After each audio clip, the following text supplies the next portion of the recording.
Price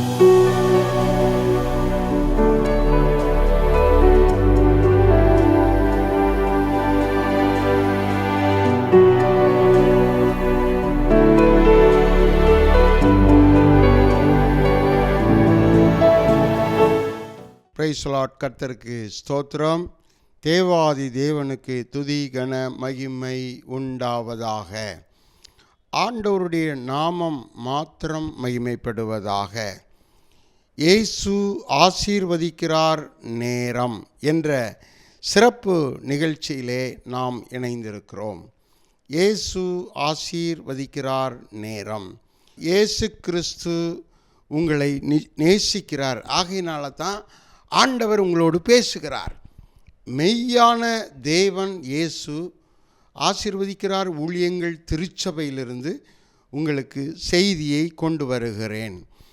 ஆண்டவருடைய நாமம் மகிமைப்படட்டும். நாம் தொடர்ந்து தியானித்து வருகிற வசனத்தை நாம் தொடருவோமாக. கிட்டத்தட்ட 100 பிரசங்கங்கள் அடங்கிய ஒரு வார்த்தையினாலே நாம் இன்றைக்கு தொடர்ந்து கொண்டிருக்கிறோம். சங்கீதம் 85வது சங்கீதத்தில் 12வது வசனத்தை நாம் கவனிக்கும்போது, வாசிக்கும்போது, தியானிக்கும்போது அதிலே சொல்லப்பட்ட வார்த்தை, கர்த்தர் நன்மையானதை தருவார், தேசமும் தன் பலனை கொடுக்கும். கர்த்தர் நன்மையானதை தருவார் அப்படிங்கிற வார்த்தையை நாம் தியானித்து வருகிறோம். வேதம் சொல்லுகிறது, கர்த்தர் நன்மையானதை உங்களுக்கு தருவார். பரிசுத்த ஆவியானவர் தேவனுடைய சித்தத்தை, தேவனுடைய காரியத்தை சொல்லும்போது பரிசுத்த ஆவியானவர் சொல்லுகிறார், கர்த்தர் நன்மையானதை தருவார், உங்களுக்கு தருவார், உங்கள் குடும்பத்துக்கு தருவார், உங்கள் பிள்ளைகளுக்கு தருவார், உங்கள் சபைக்கு தருவார், உங்கள் ஊழியர்களுக்கு தருவார், நன்மையை தருவார்.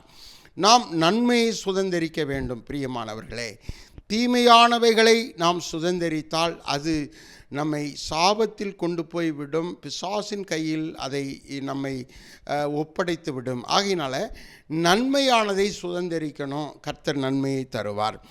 நன்மையை தரணும்னா நம்மகிட்ட எது இருக்கக்கூடாது அப்படின்னு வேதம் சொல்லுகிறது. எரேமியா 2ஆம் அதிகாரம் 7வது வசனத்தில், தீட்டும் அருவருப்பும் நமக்கு நன்மையை தடை செய்கிறது, செழிப்பை தடை செய்கிறது. தீட்டான காரியம், அருவருப்பான காரியம் நமக்கு நன்மையை தடை செய்கிறது, செழிப்பை தடை செய்கிறது.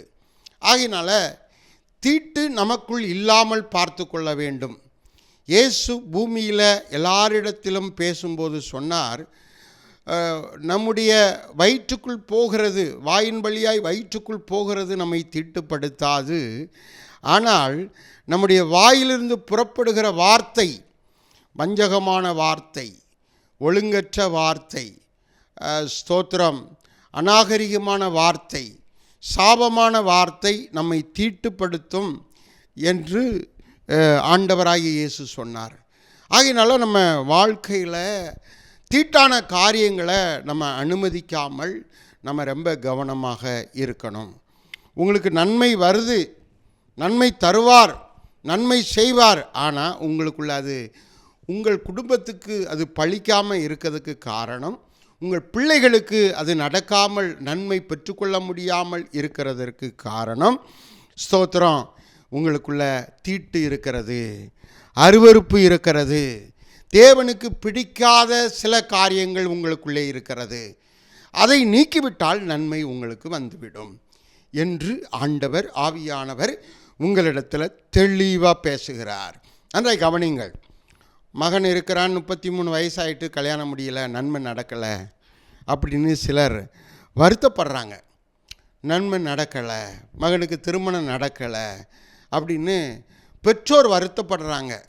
அக்கா, தங்கை, அண்ணன், தம்பியெல்லாம் வருத்தப்படுறாங்க. கல்யாணம் நடக்கலையே, நல்ல வரன் கிடைக்கலையே, பொண்ணு கிடைக்கலையே அப்படின்னு வருத்தப்படுறாங்க. அதேமாரி பெண்கள் 36 வயசு வரைக்கும் சிலர் இருக்கிறாங்க.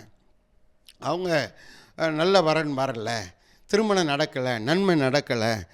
பாருங்கள், வேதம் சொல்லுகிறது, நீதிமொழிகள் 18:22 வாசித்தால், மனைவியை கண்டடைகிறவன் நன்மையானதை கண்டடைகிறான். வேதம் சொல்லுகிறது. நீதிமொழிகள் 18:22 சொல்கிறது, மனைவியை யார் கண்டடைகிறார்களோ, சுதந்திரிக்கிறார்களோ, திருமணம் செய்து கொள்கிறார்களோ, மனைவியோடு இருக்கிறார்களோ அவர்களுக்கு நன்மை கிடைக்கிறது, நன்மையை கண்டடைகிறார்கள்.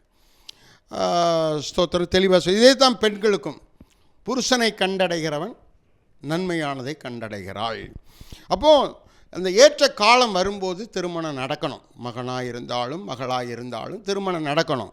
நன்மை நடக்கலை, நன்மை அவங்களுக்கு வரலை, இது ஒரு நன்மை. வேதம் சொல்லுது இது நன்மை. நீதிமொழிகள் 18:22 சொல்லி இது மனுஷனுக்கு நியமிக்கப்பட்ட நன்மை கர்த்தருக்கு சொல்கிறார். வாலிபன் பிள்ளைகள் ஒரு வயசுலேருந்து ஸ்தோத்திரம் 20, 25, 23 வயசு வரைக்கும் அவங்க ஸ்தோத்திரம் படிக்கணும், வளரணும், கற்றுக்கொள்ளணும், வேலை ட்ரைனிங் போகணும், வேலை செய்யணும், இப்படியெல்லாம் இருக்குது. இதெல்லாம் முடித்தாச்சு, அடுத்து திருமணம் நடக்கணும். அது அப்படி நடந்தால் அவங்களுக்கு நன்மை கிடைத்து விட்டது என்று அர்த்தம். நன்மையை கண்டடைந்து விட்டார்கள் என்று அர்த்தம். யாரெல்லாம் இந்த பூமியில் திருமணம் செய்யலையோ, திருமணம் செய்யாமல் தனிமையாக இருக்கிறாங்களோ, ஏற்ற வயசு வந்த பிறகு கூட திருமணம் செய்யாமல் இருக்காங்களோ நன்மை கிடையாது, நன்மையை காணலை அவங்க. இந்த வேத வசனத்தின்படி பெண் பிள்ளையாக இருந்தாலும் ஆண் பிள்ளையாக இருந்தாலும் நன்மை அவங்களுக்கு இல்லை. அப்போ நன்மை வரணும்னா தீட்டு அருவருப்பு நம்முடைய வாழ்க்கையில் இருக்கக்கூடாது. எரேமியா 2:7 தெளிவாக சொல்லுங்க, தீட்டும் அருவருப்பும் இருந்தால் நன்மை கிடைக்காது, செழிப்பு வராது, ஆசீர்வாதம் கிடையாதுன்னு தெளிவாக சொல்லப்பட்டிருக்கு. எரேமியா 18:10 வாசித்து பார்த்தீங்கன்னா, எரேமியா 18:10 வாசித்து பார்த்தீங்கன்னா, பொல்லாப்பு உனக்குள்ளே இருந்துன்னா, அது அக்கிரமம், பொல்லாப்பு, கெட்ட காரியம், பாவ செயல் உனக்குள்ளே இருந்தால் சோத்திரம் நன்மை அருளப்பட மாட்டாது, நன்மை வராது.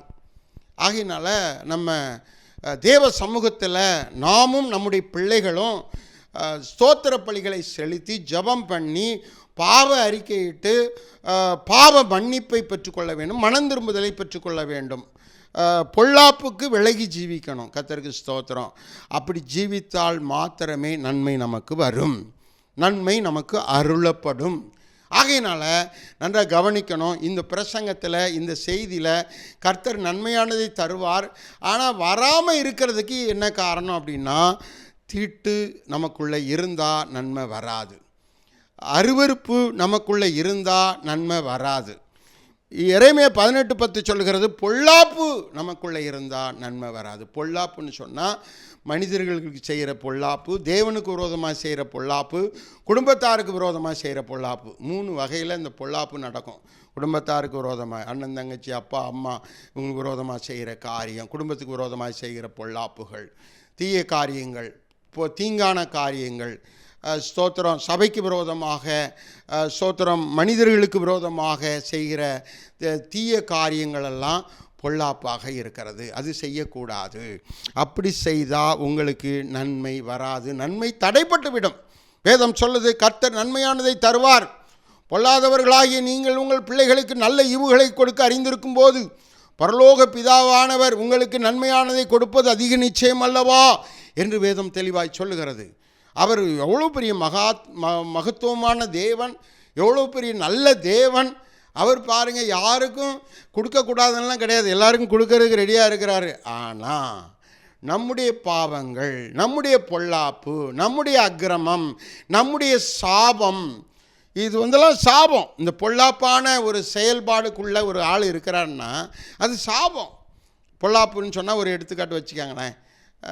இப்போ குடிக்கிற பழக்கம், அல்லாட்டினா மற்றவங்களை ஏமாத்துகிற பழக்கம் இப்படி இருக்குன்னு வச்சுக்காங்களேன். ஏமாத்துகிற பழக்கம் இருந்தாலும் சரி, அல்லாட்டினா பொய் சொல்லி வாழ்கிற பழக்கமாக இருந்தாலும் சரி, அல்லாட்டினா சோத்திரம் குடிப்பழக்கம் இருந்தாலும் சரி, தீய காரியம் ஏதாவது நமக்குள்ளே இருந்துட்டுன்னா நன்மை நமக்கு வராது, நம்ம வீட்டை நோக்கி வராது, நம்ம பிள்ளைகளுக்கு வராது. சிலர் ஏமாற்றியே வாழ்ந்துக்கிட்டு இருப்பாங்க. எல்லாரையும் ஏமாற்றி அவங்களுக்கு பொய் சொல்லி அப்படியே ஒரு வாழ்க்கை நடத்தி கொண்டு இருப்பாங்க. உண்மையை பேசாமல் பொய் சொல்லியே நடந்துக்கிட்டு இருப்பாங்க. அப்படி நடந்தால் அவங்களுக்கு நன்மை வராது, பொல்லாப்பான பாவத்துக்கு நன்மை வராது. அப்போ நன்மையை சுதந்திரிக்கணும்னா நம்ம என்ன செய்யணும்? தீட்டான காரியங்களை விட்டு விலகி ஜீவிக்க நம்ம முயற்சி செய்யணும். ஆண்டவருடைய பாதத்தில், சபையில், ஆண்டவரிடத்தில் நல்மனம் பொருந்தி சுத்திகரிக்கணும், நம்மை சுத்தமாக்கணும். அருவருப்பான காரியங்கள், அருவருப்பு. இப்போ பாருங்கள், உங்களுக்கு சில குடும்பத்தில் நம்ம பார்த்துருக்குறோம், நல்ல பிள்ளைகள் இருக்கிறாங்க. அந்த நல்ல பிள்ளைகளை ஸ்தோத்திரம், ரட்சிக்கப்பட்ட பிள்ளைகளை, சுத்தமாக்கப்பட்ட பிள்ளைகளை, பணத்துக்காக ரட்சிக்கப்படாத பிள்ளைகளை திருமணம் செய்து வச்சுருவாங்க. ஒரு குடும்பத்தில் நல்ல பையன், ரட்சிக்கப்பட்ட பையன், நல்ல பையன், ஆனால் அவனுக்கு பொண்ணு எடுத்திருக்கிறது ஒரு பணத்துக்காக, நகைக்காக, வரதட்சணைக்காக, வேறு ஒரு ரட்சிக்கப்படாத ஒரு ஃபேமிலியிலேருந்து ஒரு பொண்ணை எடுத்து கட்டிட்டாங்க. ஆனால் அந்த பொண்ணு ஆலயத்துக்கு வரமாட்டேக்கு, நற்காரியங்களில் ஈடுபட மாட்டேக்கு, அது திண்டுக்கும் முண்டுக்கும் பண்ணிக்கிட்டு அங்கேயும் இங்கேயும் போயிட்டு ஃப்ரெண்ட்ஸோடு சுற்றிக்கிட்டு ஜாலியாக டூர் சுற்றிக்கிட்டே இருக்குது. ஆனால் இப்போ அவங்க எல்லாரும் வருத்தப்படுறாங்க, கண்ணீர் விடுறாங்க, கவலைப்படுறாங்க. அப்போது வேதம் சொல்லுகிறது, அது அருவருப்புன்னு சொல்லுது. ரட்சிக்கப்பட்ட பையன் ரட்சிக்கப்பட்ட பொண்ணை தான் கல்யாணம் பண்ணணும், ரட்சிக்கப்பட்ட பொண்ணு ரட்சிக்கப்பட்ட பையனை தான் கல்யாணம் பண்ணணும், மாற்றி கல்யாணம் பண்ணக்கூடாது. ஸ்தோத்திரம். அது தேவனுக்கு பிடிக்காது, அது தேவனுக்கு விருப்பம் கிடையாது, அது அருவருப்புன்னு சொல்லுது. ரட்சிக்கப்பட்ட பையன் ரட்சிக்கப்பட்ட பொண்ணை தான் கல்யாணம் பண்ணணும், இதுதான் கரெக்டு. ரட்சிக்கப்படாத பொண்ணை அந்நிய நுகத்தில் பிள்ளைகளை கொண்டு நம்ம மாட்டி விட்டோம்னா அது நன்மை கிடையாது, அவங்க வாழ்க்கையில் சாபம். அதை தேவன் விரும்பவில்லை, அது அருவருப்புன்னு சொல்கிறார். இப்போ நம்ம அருவருப்புனா வேறு எதையும் நினச்சிக்கிட்டு இருக்கோம். இதே மாதிரி சில விஷயங்கள், வாழ்க்கையினுடைய தேவையற்ற காரியங்கள், ஒழுங்கினமான காரியங்களெல்லாம் அருவருப்பாக இருக்கிறது. அதை தேவன் விரும்பலை, அதை நேசிக்கலை, அதை ஆண்டவர் வெறுக்கிறார், அருவருப்பை வெறுக்கிறார் என்று நாம் பார்க்க வேண்டும். அதனால் தீட்டு இருக்குதா அப்படின்னு நம்ம சுத்திகரித்து கொள்ளணும். யோபு அப்படி தான் பண்ணான். ஸ்தோத்திரம். யோபுவும் பிள்ளைகளும் ஆண்டவருடைய சமூகத்தில் போய் பாவ அறிக்கையிட்டு ஆண்டவருடைய சமூகத்தில் சுத்திகரித்து சரிப்படுத்தி சீர்படுத்தி பலி செலுத்தி அப்படி செய்து கொண்டு வந்தான். அதனால தான் பைபிளில் யோபு குறித்து சொல்லியிருக்குது, அவன் நீதிமான், அவன் சன்மார்க்கன், அவன் என்னுடைய மகன், என்னுடைய தாசன் அப்படின்னு ஆண்டவர் அவனை குறித்து சாட்சி கொடுக்கிறார். நல்ல மனுஷன் என்று சாட்சி கொடுக்கிறார், நீதிமான் என்று ஆண்டவரே சாட்சி கொடுக்கிறார். ஆகையினால ஸ்தோத்திரம், தேவனுக்கு விருப்பமான பரிசுத்த ஒரு வாழ்க்கை வாழ்வதற்கு நன்மையை சுதந்திரிக்கணும். நன்மையை சுதந்திரிப்பதற்கு அருவருப்பு இல்லாமல் நம்முடைய வாழ்க்கையை கட்டமைக்கணும். அருவருப்பு தீட்டு இல்லாத ஒரு வாழ்க்கையை நம்ம கட்டமைக்கணும். பொல்லாப்பு இல்லாத ஒரு வாழ்க்கையை நம்ம கட்டமைக்கணும். அப்படி செய்யும்போது தேவன் நமக்கு நன்மையானதை தொடர்ந்து தருவார். கர்த்தர் நன்மையானதை தருவார் என்று வேதம் தெளிவாய் சொல்லுகிறது. ஆகையினால ஸ்தோத்திரம், நம்ம பார்த்தோம் நன்மையை எப்படி தருவார். மனைவியை கண்டடைகிறவன் நன்மையானதை கண்டடைகிறான் என்று நம்ம பார்க்கிறோம். மனைவியை கண்டடைகிறவன் நன்மை. அப்போ திருமணம் செய்யாத வாலிபர்கள் அப்படியே வாழ்ந்துடக்கூடாது, திருமணம் செய்து வாழணும். பெண் பிள்ளைகள் திருமணம் செய்து வாழணும். அப்படி செய்தால் அவங்களுக்கு நன்மை அவர்களுக்கு கிடைக்கும் என்று நம்ம பார்க்கிறோம். இன்னொரு வசனத்தை கூட நம்ம வாசித்து முடிக்க போகிறோம். நீதிமொழிகள் 13ஆம் அதிகாரத்தில் 2வது வசனத்தை, நன்மை எப்படி வரும்? மனிதன் தனிமையாக இருப்பதனால் வராதது, ஒரு குடும்பமாய் அவன் வாழும்போது, தேவ சித்தத்தை நிறைவேற்றும் போது அவனுக்கு நன்மை வரும். 2வதாக கர்த்தருக்கு ஸ்தோத்திரம், நீதிமொழிகள் 12:20, மனுஷன் தன் வாயின் பலனால் நன்மையை புசிப்பான். நம்முடைய வாயின் வார்த்தைகளை நம்ம ரொம்ப ஜாக்கிரதையாக பேசணும். நம்ம நல்ல காரியங்களை பேசும்போது அதன் நிமித்தமாக நன்மை நமக்கு கிடைக்கும். நற்காரியங்களை பேசுவதின் மூலமாக, தேவ காரியங்களை பேசுவதின் மூலமாக, சத்தியத்தை பேசுவதின் மூலமாக நமக்கு நன்மை கிடைக்கும் என்று வேதம் சொல்லுகிறது. 2 விஷயம் சொல்லியிருக்கேன் இந்த பிரசங்கத்தில். 2 கர்த்தர் நன்மையானதை தருவார். எப்படி இருந்தால் நன்மை தருவார்? மனிதன் குடும்பத்தை அமைத்து கொண்டு வாழ்வது அவனுக்கு நன்மை கொண்டு வருகிறது. 2வதாக தன் வாயின் வார்த்தைகள், நல்ல வார்த்தைகளை பேசி வாழ்ந்தால், நல்ல காரியங்களை பேசி வாழ்ந்தால், சத்திய வார்த்தைகளை பேசி வாழ்ந்தால் அவனுக்கு நன்மை கிடைக்கிறது என்று வேதம் சொல்லுகிறது. நாம் முடிக்கலாம். நல்ல பிதாவே ஸ்தோத்திரம். அருமையான இந்த செய்தியை கேட்ட ஒவ்வொருவருக்கும் நன்மை கிடைப்பதாக. கர்த்தர் நன்மையானதை தருவார் இந்த வார்த்தையை ஆண்டவரே உம்முடைய பிள்ளைகளுக்கு சொல்லியிருக்கிறீர். நன்மை கிடைக்கட்டும், ஆசீர்வாதம் கிடைக்கட்டும். இயேசுவின் நாமத்தில் ஜெபிக்கிறேன் பிதாவே, ஆமென். கர்த்தர் உங்களை ஆசீர்வதிப்பார். God bless you. நான் உன்னை ஆசீர்வதித்து உன் பேரை பெருமைப்படுத்துவேன். நீ ஆசீர்வாதமாயிருப்பாய்.